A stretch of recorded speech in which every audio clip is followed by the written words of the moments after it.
तो आज हम लोग राजनांदगांव जिला देखेंगे। इससे पहले हम लोगों ने कवर्धा जिले तक कंप्लीट किया था और आज हम लोग देखेंगे राजनांदगांव को। तो सबसे पहले हमको इसका मैप तैयार करना है। ये इस तरह से राजनांदगांव जिला को इस तरह से पहले बना लें, या फिर आप लोग इसका ब्लैंक मैप डाउनलोड कर सकते हैं। हमारे एप्लीकेशन डाउनलोड करें, वहाँ पे फ्री स्टडी मटेरियल वाले सेक्शन में इसका ब्लैंक मैप मिल जाएगा। उसमें फिर आप लोग प्रैक्टिस कर सकते हैं। तो चलिए देखते हैं।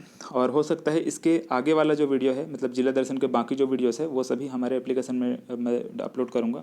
और हो सकता है शायद यूट्यूब में अपलोड ना कर पाऊँ, तो आप लोग एप्लीकेशन डाउनलोड कर ले, वहाँ पे आपको सारे वीडियोस एक सीक्वेंस में मिल जाएंगे। ठीक है, तो देखते हैं राजनांदगांव जिला को। तो अब यहाँ पे जो नेशनल हाईवे उनको बनाना है पहले। तो ये कुछ इस तरह से, ये है नेशनल हाईवे 53, ठीक है, NH 53। और यहाँ पे है नेशनल हाईवे 930, ठीक है। नेशनल हाईवे ये 53 और ये नेशनल हाईवे 930, ये कुछ इस तरह से। तो ये दो नेशनल हाईवे है राजनांदगांव में, ठीक है, ये कुछ ऐसे। अब इसके बाद यहाँ बहने वाली नदियाँ, तो देखो सबसे पहले तो ये शिवनाथ नदी, यहाँ पे पाना बरस की पहाड़ी, इसको कभी कभी बाना बरस या पाना बरस या फिर पान बरस ऐसे बोलते हैं, जिसको आप देख लीजिएगा। इसकी ऊंचाई है 625 मीटर। तो यहाँ से निकलती है शिवनाथ नदी, ये कुछ इस तरह से, ठीक है। ये शिवनाथ नदी जिसकी लंबाई है 290 किलोमीटर, ठीक है, 290 किलोमीटर लंबाई है ये शिवनाथ नदी की, ये कुछ इस तरह से है। और इसके बाद यहाँ पे है आमनेर नदी, ठीक, ऐसे। ये आमनेर नदी की सहायक नदी है पिपरिया और ये मुस्का, और ये तीनों का संगम स्थल है खैरागढ़, ठीक। इसको हमने नदी वाले सेक्शन में देखा था, नदी वाला जो एक वीडियो है उसमें हमने देखा था। तो ये जो खैरागढ़ है, ये तीनों का संगम स्थल है, ये आमनेर, पिपरिया और ये मुस्का। और ध्यान रखिएगा, जो आमनेर नदी आगे जा के शिवनाथ नदी से मिल जाएगी, ये शिवनाथ नदी है, ये ऐसे, इससे जा के इस तरह से जैसे आमनेर नदी मिल जाएगी, ठीक है। तो ये दो नदी हुआ। अब इसके बाद एक और नदी है, ये है कोटरी नदी। कोटरी नदी या फिर कोतरी नदी बोलते हैं इसको। और इसका ये उद्गम है राजहरा की पहाड़ी, यहाँ पे लिखा नहीं है लेकिन आप यहाँ पे लिख लीजिएगा। राजहरा की पहाड़ी से निकलती है कोटरी नदी और आगे जाकर के इंद्रावती नदी से मिल जाती है। और इसके अलावा एक और नदी है, ये कुछ इस वाले क्षेत्र में लेकिन लिखा नहीं है, इसको बोलते हैं बाघ नदी, ठीक है, जो कि छत्तीसगढ़ और महाराष्ट्र के बीच ये सीमा विभाजक का काम करती है। ये कुछ ऐसे आपको देखने को मिलेगी, ठीक, बाघ नदी। ये सब हमने रिवर सिस्टम का जो वीडियो है उसमें देखा था, तो उसको आप लोग देख लेंगे, लेकिन फ़िलहाल इसमें इतना भी ध्यान रखें, ठीक है। इसमें सिर्फ इतना इंपॉर्टेंट है, ये आमनेर नदी, शिवनाथ नदी और ये कोटरी नदी, ठीक है। और ये वाला ध्यान रखिएगा, खैरागढ़ में इन तीनों का संगम स्थल, ये बार बार पूछा जाता है, ये वाला खैरागढ़, ठीक है। तो इतना हुआ नदी। अब इसके बाद यहाँ तहसील, तो देखो तहसील में ये है गंडई, ये छुई खदान, ये खैरागढ़, ये डोंगरगढ़, ये राजनांदगांव, ये डोंगरगांव, ये छुरिया और ये अम्बागढ़ चौकी, ये मोहल्ला और ये है मानपुर। तो ये सभी तहसील है यहाँ पे, ठीक। इतने सारे तहसील हैं, देख लेते हैं कितने हैं। 1 2 3 4 5 6 7 8 9, ये 10, ठीक, एक बार, और ये 3 3 6 3 3 9 11, ठीक। टोटल यहाँ पे 11 तहसील है। आप लोग एक बार और इसको चेक कर लेंगे, ठीक है। तो ये सभी तहसील हैं। और इसके बाद यहाँ प्रमुख स्थल को देखते हैं। देखो इससे पहले खनिज को देखते हैं पहले। तो ये नचनिया, ये खारा, यहाँ पे लौह खनिज पाया जाता है। इसके अलावा एक और जगह जहाँ पे लौह खनिज मिलता है, ये बोरिया टिप्पू, ठीक है। बोरिया टिप्पू, नचनिया और खारा, ये तीनों जगह पे लौह खनिज पाया जाता है राजनांदगांव में। और यहाँ पे देखिए ये चांदी डोंगरी, यहाँ पे फ्लोराइड खनिज पाया जाता है। यहाँ पे भंडारी टोला, ठीक, भंडारी टोला, यहाँ पे यूरेनियम पाया जाता है, ये इंपॉर्टेंट है, ठीक, ये इंपॉर्टेंट है, भंडारी टोला याद रखिएगा। ये भी इंपॉर्टेंट है, बोरिया टिप्पू, चांदी डोंगरी, क्योंकि यहाँ पे फ्लोराइड पाया जाता है। और ये बोरिया टिप्पू और जो नचनिया है ये भी इंपॉर्टेंट, क्योंकि यहाँ पे लौह खनिज पाया जाता है। मतलब लगभग सभी इंपॉर्टेंट हैं, ठीक है। इसके अलावा देखिए ये यहाँ पे क्वार्टजाइट पाया जाता है, ये उतना इंपॉर्टेंट नहीं है लेकिन फिर वह याद रखना है आपको। खारा को आप उतना इंपॉर्टेंट नहीं है, नचनिया को आप याद रखें, ठीक, खारा को छोड़ सकते हैं, ठीक है। तो कहाँ कहाँ पे लौह खनिज, नचनिया, खारा और बोरिया टिप्पू, ये सभी लौह खनिज वाले क्षेत्र है। चांदी डोंगरी, ये फ्लोराइड वाले क्षेत्र है। भंडारी टोला, ये यूरेनियम का क्षेत्र है। और ये सभी क्वार्टजाइट का क्षेत्र है, ठीक। बोर तालाब, ये पनिया जोक और अमलीडी, ये सभी है क्वार्टजाइट का क्षेत्र। ठीक है, इसमें थोड़ा कन्फ्यूज़न हो सकता है क्योंकि बहुत छोटा छोटा लिखा हुआ है, लेकिन फिर भी मैं जितना कोशिश कर रहा मतलब जितना हो सकता है मैं कोशिश कर रहा हूँ जूम कर करके दिखाने का। ठीक है, अब इसके बाद देखते हैं प्रमुख जगह को। तो ये खैरागढ़ में है इंदिरा कला संगीत विश्वविद्यालय, इस वाले क्षेत्र में इंदिरा कला संगीत विश्वविद्यालय निर्माण हुआ था 1956 में। निर्माण किया था राजा वीरेंद्र सिंह बहादुर, मतलब राजा वीरेंद्र सिंह बहादुर द्वारा इसका निर्माण कराया गया था अपने पुत्री के नाम पर।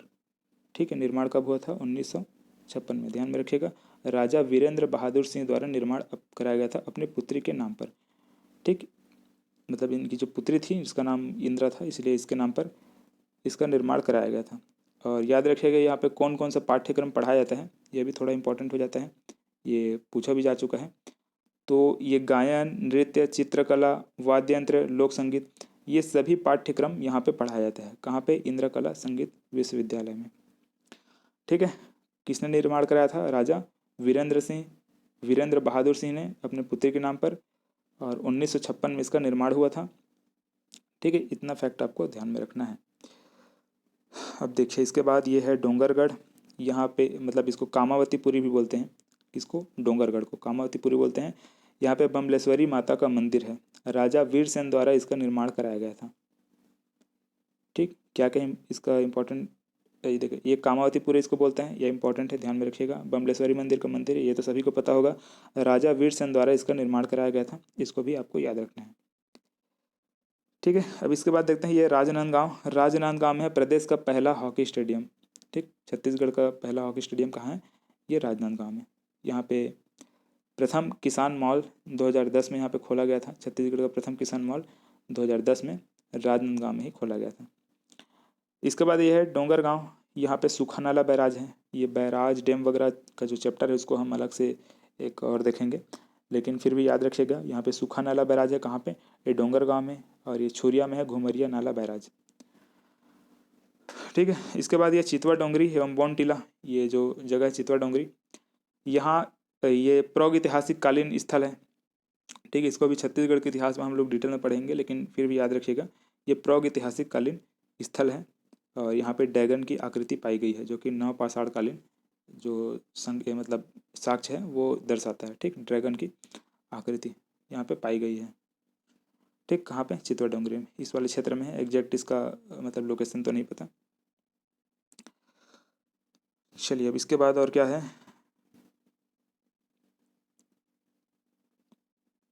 देखिए इधर ये औद्योगिक क्षेत्र है। यहाँ पे ये सभी यहाँ जो औद्योगिक क्षेत्र है। ठीक है, राजनांदगांव में मारूम खुर्द, पवन तला, विजय तला, इंदावनी, टेढ़ेसरा, ये सभी यहाँ का औद्योगिक क्षेत्र है। ठीक है, तो इसको भी ध्यान में रखना है। पूछा जाता है कि कौन सा औद्योगिक क्षेत्र राजनांदगांव में नहीं है, ऐसे तो ये पता होना चाहिए। और ये वाला जो यहाँ पे देखो ये रेल मार्ग दिख रहा होगा, ये इस तरह से ये मुंबई हावड़ा रेल मार्ग है। ठीक, ये ऐसे दुर्ग आगे रायपुर जा कर के मिल जाती है, तो ये मुंबई हावड़ा रेल मार्ग है। हालांकि इंपॉर्टेंट नहीं है, लेकिन फिर भी थोड़ा सा इसको आप याद रख लीजिएगा। और यहीं पे वैसे ही ये जो नेशनल हाईवे 53 है, 53 है, ये मुंबई नागपुर कोलकाता राष्ट्रीय राजमार्ग है। ठीक है, इसका ये ऐसे ये नाम बस याद रखिएगा, 53, इसको ध्यान रखिएगा। मुंबई से नागपुर, नागपुर से कोलकाता तक। ठीक है, और क्या बचा इसमें? और ये देखो यहाँ पे ये इंदावनी, यहाँ पे फूड प्रोसेसिंग पार्क है। टेढ़ेसरा, यहाँ पे फूड पार्क है, कोल्ड स्टोरेज है। तो ये उतना इंपॉर्टेंट नहीं है, लेकिन फिर भी हल्का फुल्का इसको आप ध्यान में रखिएगा। प्रदेश का प्रथम जो रेल है वो नागपुर से राजनांदगांव के बीच में चला था। मतलब छत्तीसगढ़ का जो प्रथम रेल है वो नागपुर से राजनांदगांव तक चला था 1888 में। ठीक है, इसको भी छत्तीसगढ़ के इतिहास में हम लोग डिटेल में पढ़ेंगे, तो आप लोग बस इसको हल्का फुल्का ध्यान में रखिएगा। ठीक है, और क्या है? खैरागढ़ रियासत के कवि दलपत राय थे, जिन्होंने सर्वप्रथम छत्तीसगढ़ शब्द का प्रयोग किया। ठीक है, तो इनको भी हम देखेंगे, लेकिन बस ये थोड़ा सा जानकारी के लिए यहाँ पे लिखा हुआ है। चलिए, तो लगभग हमने सभी को कंप्लीट कर लिया। इसमें अगर और कुछ पॉइंट छूट गया है तो आप लोग कमेंट करके मुझे बताएं, मैं कमेंट को पिन कर दूंगा। और हमारा हम लोग कोशिश कर रहे हैं एक नया बैच शुरू करने का, मतलब जो इस बार का प्रीलिम्स होने वाला है 2021 का, उसके लिए हम लोग 4-5 जो टीचर हैं वो मिल करके कोशिश कर रहे हैं एक नया बैच शुरू करें। और ये अगर प्लानिंग अगर सक्सेसफुल हो जाता है तो आप लोगों के लिए बहुत अच्छा होगा। बहुत कम प्राइस में, बहुत ही कम प्राइस में, छत्तीसगढ़ में, मैं तो बोलता हूँ छत्तीसगढ़ में इतना कम प्राइस में और कोई नहीं पढ़ाने वाले। तो ये हम लोगों का प्लानिंग है। तो देखिए अब आगे क्या होता है। अपना कमेंट करके अपना जो भी राय है बताइए हमको, हम और भी इसमें सुधार करेंगे।